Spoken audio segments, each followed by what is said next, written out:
তোমরা সবাই কেমন আছো? আশা করি ভালোই আছো। আমিও একটু ভালো আছি। বন্ধুরা, আজকে মা খুবই সাধারণভাবে কাঁঠালের রেসিপি রান্না করবে, কিন্তু খেতে দারুণ হয়েছে। তোমরা সবাই একটি লাইক ও একটি সুন্দর কমেন্ট করে পুরো রেসিপিটি একদম স্কিপ না করে দেখতে থাকো। আশা করি তোমাদের খুবই ভালো লাগবে। এই দেখো বন্ধুরা, আমাদের একটা কাঁঠাল গাছে কতগুলো কাঁঠাল ধরেছে। কাঁঠাল কিন্তু একদম নিচ থেকেই কাঁঠাল ধরেছে, দেখো কতগুলো, আর কত বড় বড় হয়েছে। একটা কাঁঠাল তো একদম গোড়ায় হয়েছে, দেখো মাটির ওখানে। এই কাঁঠালটাই পেড়ে নেব। আমাদের এইরকম কাঁঠাল গাছ অনেক কয়েকটা আছে, আর সবগুলোতে অনেকগুলো করে কাঁঠাল ধরেছে। কে কে কাঁঠাল খেতে পছন্দ করো বন্ধুরা? আর কে কে কাঁঠাল নিয়ে যাবে? চলে এসো আমাদের বাড়িতে। আমাদের বাড়িতে অনেক কাঁঠাল গাছ।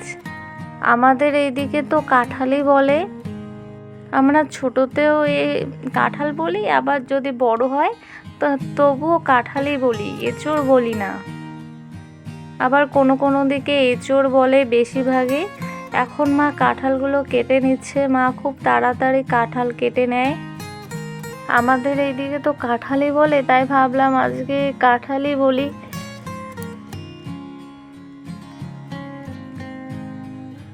বন্ধুরা, একদম স্কিপ না করে পুরো রেসিপিটি দেখতে থাকো। আমি সবার ভিডিও অ্যাড সহ দেখি, প্লিজ আমার ভিডিও সবাই অ্যাড সহ দেখো। একদিন তো চিংড়ি মাছ দিয়ে কাঁঠালের রেসিপি দিয়েছি, তো ভাবলাম আমাদের বাড়িতে তো অনেকগুলো কাঁঠাল গাছ আছে, তাই আজকে একটু কাঁঠাল রান্না করি, তোমাদেরকেও দেখাই খুবই সাধারণভাবে কাঁঠাল রান্না বা এঁচোড় রান্না। একদম গাছ থেকে পেড়ে টাটকা টাটকা কাঁঠাল। বন্ধুরা, তোমাদের কার কার এই কাঁঠাল ভালো লাগে, মানে এঁচোড় ভালো লাগে খেতে? আর পাকা কাঁঠাল কার কার ভালো লাগে বন্ধুরা? অবশ্যই জানাবে কিন্তু। যাদের ভালো লাগে পাকা কাঁঠাল খেতে, তারা চলে এসো আমাদের বাড়িতে। পাকা বা কাঁচা দুটোই। আমাদের বাড়িতে এখানে অনেকগুলো কাঁঠাল গাছ আর অনেকগুলো কাঁঠাল। এভাবে করে সম্পূর্ণ কাঁঠালটা মা কেটে নেবে। এঁচোড়ের মধ্যে দুটো মাঝারি মাপের আলুও কেটে দিয়েছি, আর এঁচোড় আর আলু জল দিয়ে পরিষ্কার করে ধুয়ে নিয়ে কড়াইয়ের মধ্যে জল দিয়ে সেই জলের মধ্যে এঁচোড় আর আলু দিয়েছি। আর এখানে মা দিয়ে দিল সামান্য একটু হলুদ গুঁড়ো। এবার নেড়ে নিয়ে এঁচোড় আর আলু 50% মতো সেদ্ধ করে নেবে। আমার তো এঁচোড় খেতে খুবই ভালো লাগে। এঁচোড় যেভাবেই রান্না করো আমার খেতে দারুণ লাগে। এখানে একটি মিক্সিং জার নিয়েছি। জারের মধ্যে দিয়েছি 1.5 চা চামচ গোটা জিরে, একটি মাঝারি মাপের পেঁয়াজ কুচি, 2-3টে রসুনের কোয়া, আর একটুখানি আদা কুচি। এবার এখানে একটু জলও দিয়ে দিয়েছি। এবার সব কিছু ব্লেন্ডারে খুব ভালো করে পেস্ট করে নেব। সব কিছু ব্লেন্ডারে খুব ভালো করে পেস্ট করে নেওয়া হয়ে গেছে। এবার একটা বাটির মধ্যে ঢেলে নেব। এঁচোড় আলু 50% মতো সেদ্ধ করে নামিয়ে নিয়েছি। বন্ধুরা, একদম স্কিপ না করে প্লিজ প্লিজ পুরো রেসিপিটি দেখে নিও। কড়াই গরম হয়ে গেছে। কড়াইতে দিয়ে দিল মা সর্ষের তেল। একটু বেশি করে সর্ষের তেল দিয়ে দিল। তেল এবার গরম করে নেবে। তেল হালকা গরম হয়ে গেছে। এবার এখানে বেশ অনেকটাই দিয়ে দিল চেরা কাঁচা পাকা লঙ্কা, আর দিয়ে দিল একটুখানি পেঁয়াজ কুচি। এবার দিয়ে দেবে 2টো টুকরো করে রাখা তেজপাতা। এরপর নেড়ে নিয়ে পেঁয়াজ কাঁচা লঙ্কা হালকা লালচে করে ভেজে নেবে। পেঁয়াজ কাঁচা লঙ্কা লালচে করে ভেজে নেওয়া হয়ে গেছে। এবার এখানে সামান্য একটুখানি গোটা জিরে দিয়ে দিল। এবার আবারও নেড়ে নিয়ে হালকা করে গোটা জিরে ভেজে নেবে। গোটা জিরে হালকা করে ভেজে নেওয়া হয়ে গেছে। ফোড়ন থেকে খুব ভালো একটা গন্ধ বের হয়েছে। এবার এখানে কেটে ভাপিয়ে রাখা এঁচোড় দিয়ে দিল। এবার সব কিছু খুব ভালো করে নেড়ে নেবে। তোমরা যারা যারা সব সময়ের জন্য আমার রান্নার ভিডিওগুলি ফুল ওয়াচ করো, তাদেরকে জানাই অনেক ধন্যবাদ ও অসংখ্য ভালোবাসা।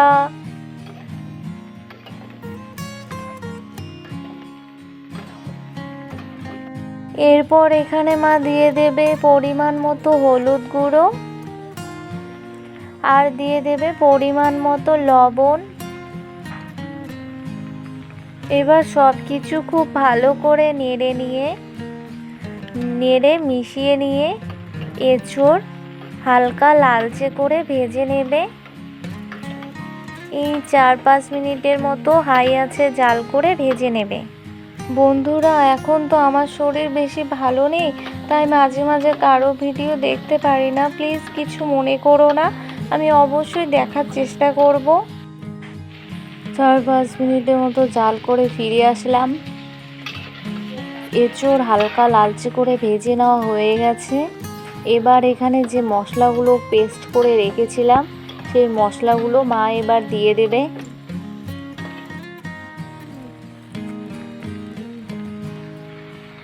মশলার বাটি ধুয়ে সামান্য একটুখানি জল দিয়ে দেবে। এবার সব কিছু খুব ভালো করে নেড়ে নেবে। আমাদের এই বাড়িতে সব সময় বেশি কাঁচা লঙ্কা দিয়েই সবজি রান্না করে, শুকনো মরিচ বা কাশ্মীরি লাল লঙ্কা গুঁড়ো দিতে চায় না, তবু মাকে বললাম একটুখানি দিতে এই কাশ্মীরি লাল লঙ্কা গুঁড়ো, সেজন্য মা একটুখানি দিল। এই কাশ্মীরি লাল লঙ্কা গুঁড়ো কিন্তু আমি নিয়ে এসেছি, কারণ এখানে তো খায় না ওরা, শুধু কাঁচা লঙ্কাই সবজিতে খায়, সেজন্য মাকে দিতে বললাম, তাই একটুখানি দিল।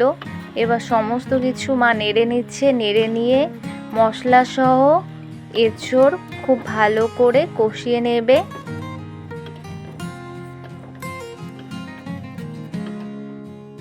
মশলা সহ এঁচোড় খুব ভালো করে মা কষিয়ে নিয়েছে। এবার এখানে 1 গ্লাস মতো জল দিয়ে দেবে, হালকা কুসুম গরম জল।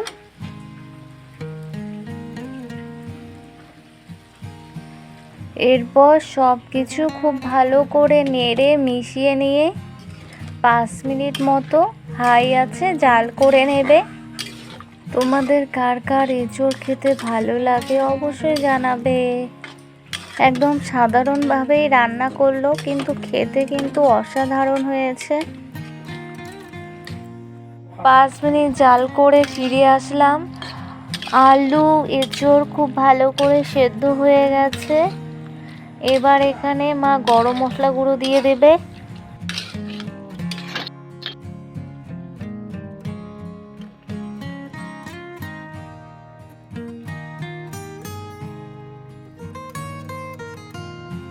এবার সব কিছু খুব ভালো করে নেড়ে নেবে। নেড়ে নিয়ে জাল অফ করে দেবে। তোমরা অবশ্যই বাড়িতে একবার এভাবে ট্রাই করো এঁচোড়। এভাবে এঁচোড় খেতে কিন্তু দারুণ লাগে, কম তেল মশলা একদম। আশা করি রেসিপিটি তোমাদের ভালো লেগেছে। বন্ধুরা, রান্না একদম কমপ্লিট। এঁচোড় বা কাঁঠালের রেসিপি একদম রেডি। এবার নামিয়ে নেব। এই কাঁঠালের সবজি দিয়ে 1 থালা ভাত নিমেষেই শেষ হয়ে যাবে। আর লুচি, রুটি, পরোটা সব কিছুর সঙ্গেই কিন্তু এই কাঁঠালের রেসিপি খেতে দারুণ লাগবে বন্ধুরা।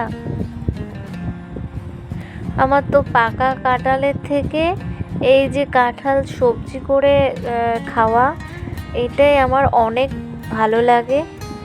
খুবই সাধারণভাবে কাঁঠাল রান্না খেতে কিন্তু অসাধারণ লাগে। বন্ধুরা, কাঁঠাল বা এঁচোড়ের রেসিপিটি দেখে যদি তোমাদের ভালো লেগে থাকে তাহলে অবশ্যই ভিডিওটিতে লাইক, কমেন্ট এবং শেয়ার করবে, এবং অবশ্যই চ্যানেলটিকে সাবস্ক্রাইব করে বেল আইকনটি অল করতে ভুলবে না।